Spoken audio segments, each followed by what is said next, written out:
Maka Allah Subhanahu wa Ta'ala mengutus Nabi Syeds alaihissalam untuk pergi ke seluruh penjuru alam semesta untuk membuat batasan alam jin, setan, dan alam manusia. Assalamualaikum warahmatullahi wabarakatuh. Sahabat yang dirahmati Allah, jin adalah makhluk gaib yang tidak kasat mata. Mereka bisa melihat manusia, tapi tidak sebaliknya. Namun ada yang mengatakan kalau dulu manusia ternyata bisa melihat jin. Seandainya bukan karena Nabi Syeds, manusia sampai sekarang bahkan masih bisa melihatnya. Benarkah dulunya manusia bisa melihat jin? Mengapa hal ini dikaitkan dengan Nabi Syeds? Tonton dan simak video ini hingga akhir agar tidak ada kesalahpahaman dalam memahami isi cerita. Nabi Syeds adalah salah satu nabi utusan Allah Subhanahu wa Ta'ala. Nabi Syeds adalah putra Nabi Adam dan tidak termasuk dalam 25 nabi dan rasul yang tersebut dalam Al-Quran. Imam Ibnu Katsir mengatakan dalam Qasas Al-Anbiya, Syeds artinya anugerah Allah. Nama tersebut diberikan karena Nabi Adam dan Siti Hawa mendapatkan karunia putra tersebut setelah terbunuhnya Habil di tangan saudaranya sendiri, Qabil. Kisah terbunuhnya Habil oleh Qabil ini telah diabadikan oleh Allah Subhanahu wa Ta'ala melalui firman-Nya dalam Al-Quran Surat Al-Maidah ayat 27. Bacakanlah Nabi Muhammad kepada mereka berita tentang dua putra Adam dengan sebenarnya. Ketika keduanya mempersembahkan kurban, kemudian diterima dari salah satunya, Habil, tidak diterima dari yang lain, Qabil. Dia, Qabil, berkata, sungguh aku pasti akan membunuhmu. Dia, Habil, berkata, sesungguhnya Allah hanya menerima amal dari orang-orang yang bertakwa. Qabil bisa disebut sebagai awal mula angkara murka di muka bumi setelah Nabi Adam alaihissalam diturunkan ke dunia. Karena perbuatannya itu, Qabil harus menanggung dosa yang terus mengalir sampai hari kiamat. Rasulullah Shallallahu Alaihi Wasallam bersabda, tidaklah dibunuh satu jiwa dengan zalim, melainkan dosa pembunuh itu akan ditanggung pula oleh anak Adam yang bernama Qabil, karena dialah yang pertama memberi contoh pembunuhan. Hadis riwayat Bukhari dan Muslim. Hal senada juga disampaikan Rasulullah Shallallahu Alaihi Wasallam, barang siapa memulai perkara baik yang disyariatkan maka baginya pahalanya dan pahala orang yang mengikutinya sampai terjadinya hari kiamat. Dan barang siapa yang mulai perkara jelek maka baginya dosanya dan dosa orang yang mengikutinya sampai terjadinya hari kiamat. Hadis riwayat Muslim.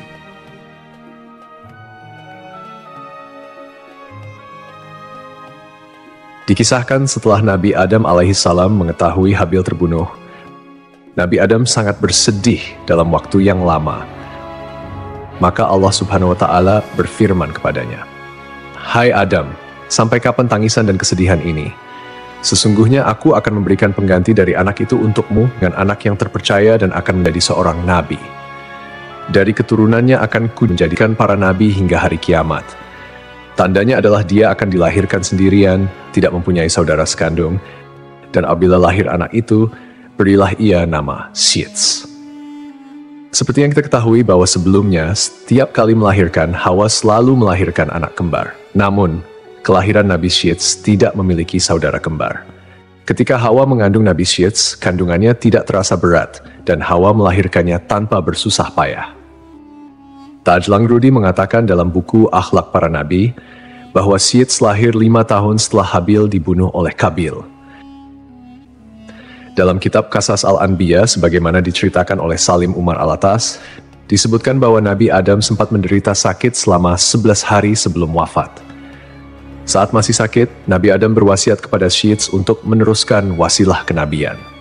Syeds menerima beberapa wasiat dari ayahnya, termasuk perintah untuk memerangi Qabil yang durjana. Nabi Adam juga memberitahukan kepada Syeds tentang akan terjadinya topan dan kehancuran alam. Selain itu, diajarkan pula kepadanya tentang waktu-waktu ibadah dalam sehari semalam. Dikeluarkan juga seutas tali dari sutra yang memuat gambaran tentang para nabi dan orang-orang yang akan menguasai dunia. Tali tersebut diturunkan kepada Adam dari surga dan diberikannya kepada Syeds untuk dilipat dan disimpan di dalam tabut, sejenis peti yang harus terkunci. Adam lalu mencabut beberapa lembar rambut dari janggutnya dan meletakkannya ke dalam tabut sambil berkata, hai anakku, ambillah rambut-rambut ini dan bawalah bersamamu ketika menghadapi urusan yang penting. Rambut-rambut ini akan membantumu mengalahkan musuh selama masih ada bersamamu. Apabila engkau melihat rambut-rambut tersebut memutih, maka ketahuilah bahwa ajalmu telah dekat dan engkau akan meninggal pada tahun itu.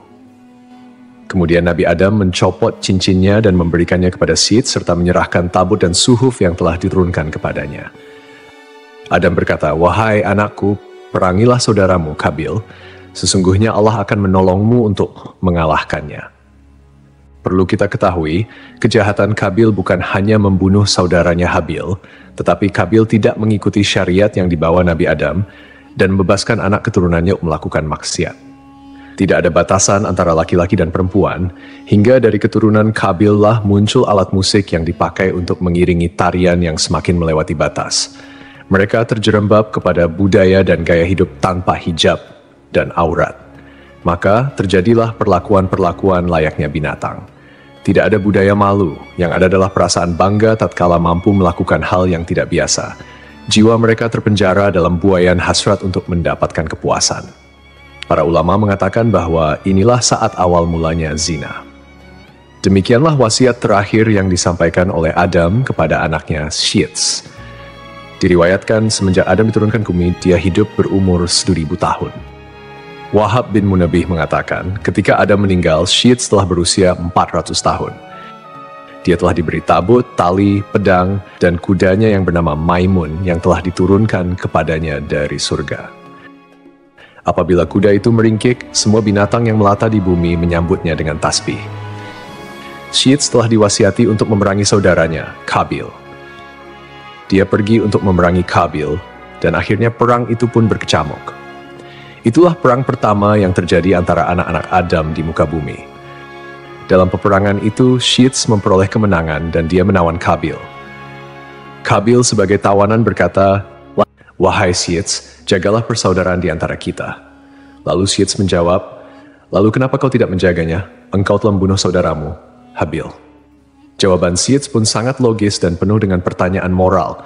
Kenapa kau tidak menjaganya? Pertanyaan yang menyinggung kontradiksi antara kata-kata dan tindakan Kabil. Ini menggambarkan bagaimana dosa dan kejahatan dapat merusak hubungan persaudaraan, dan juga menggambarkan kedalaman rasa bersalah atau mungkin penyesalan yang dihadapi Kabil jika dia sampai menyadari kesalahannya. Kemudian Kabil ditawan oleh Syed, kedua tangannya dibelenggu di atas pundaknya dan dia ditahan di tempat yang panas sampai meninggal. Anak-anak Kabil bermaksud menguburkannya. Tiba-tiba iblis datang kepada mereka dalam rupa malaikat. Iblis berkata kepada mereka, "Jangan dikubur di dalam bumi." Iblis membawakan 2 batu hablur yang telah dilubangi tengah-tengahnya. Dia menyuruh mereka memasukkan Kabil ke dalam ruang antara 2 batu hablur itu, memakaikannya pakaian terindah dan meminyakinya dengan ramuan-ramuan tertentu, sehingga dia tidak akan mengering. Lalu iblis menyuruh mereka menyimpannya di sebuah rumah. Diletakkan di atas kursi yang terbuat dari emas dan memerintahkan kepada setiap orang yang masuk ke rumah itu untuk bersujud kepadanya sebanyak 3 kali. Iblis memerintahkan kepada mereka untuk merayakan upacara setiap tahun untuknya dan berkumpul di sekitarnya. Kemudian iblis mewakilkan urusan ini kepada setan. Setan itulah yang kemudian berkomunikasi dengan mereka sehingga manusia terus-menerus sujud kepada Kabil. Sementara Syed, setelah dia menunaikan tugasnya memerangi Kabil, pulang ke negeri Hindi, India, Syed terus melanjutkan tugasnya sebagai nabi dan pemimpin spiritual keturunan Adam yang taat kepada Allah. Nabi Syed dipercaya melanjutkan dakwahnya untuk mengajarkan tauhid dan hukum-hukum Allah kepada manusia. Setelah kepergian Nabi Adam dan Hawa, Allah menurunkan 50 sahifah kepada Nabi Syed. Dialah orang pertama yang mengeluarkan kata-kata hikmah. Dialah yang pertama kali melakukan transaksi dengan emas dan perak, dan orang pertama yang memperkenalkan jual beli, membuat timbangan dan takaran, dan dialah orang pertama yang menggali barang tambang dari dalam bumi. Mengenai kisah Nabi Syed memisahkan alam manusia dengan alam jin seperti yang dikatakan bahwa Syed mendapatkan tugas dari Allah. Ia mendapat mandat meneruskan wasilah kenabian.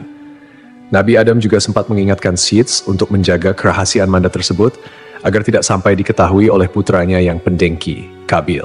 Salah satu tugasnya adalah membuat batas antara alam manusia dan jin.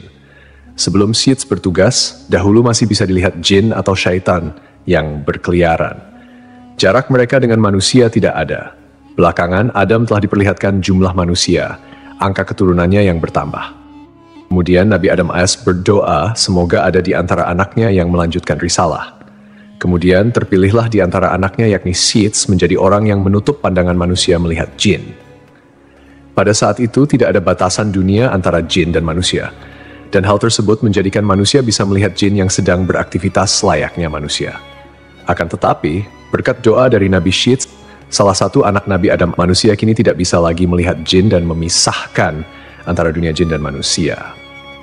Kisah tersebut perlu dikaji lebih mendalam mengenai sumber-sumber yang syahih yang dapat dipercaya. Tidak ada riwayat atau kisah spesifik yang secara langsung menghubungkan beliau dengan peristiwa ini. Dalam Islam, jin adalah makhluk gaib yang diciptakan oleh Allah dari api tanpa asap, dan mereka memiliki dunia mereka sendiri yang berbeda dengan manusia.